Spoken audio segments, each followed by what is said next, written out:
Saudi हुकूमत बीमार आज़मीन ते हज 2026 जी पाबंदी लागू कंदे डिपोर्ट करण जी भी पॉलिसी लागू करे छॾी आहे। सऊदी मज़हबी मामलनि वारी वज़ारत चयो त बीमार आज़मीन खे सऊदी अरब वापसि पंहिंजे मुल्क उमाणे छॾींदो।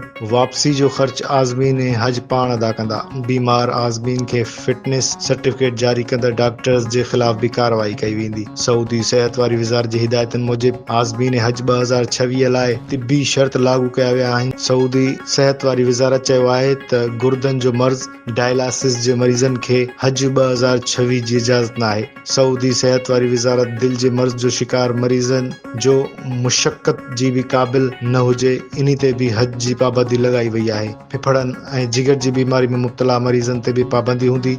शदीद आसाबी या नफ़सियाती मर्ज़, कमज़ोर याददाश्त, शदीद माज़ूरी ऐं डेमेंशिया जो शिकार माण्हुनि ते भी सऊदी हुकूमत हज ते वञण जी पाबंदी लॻाई छॾी आहे।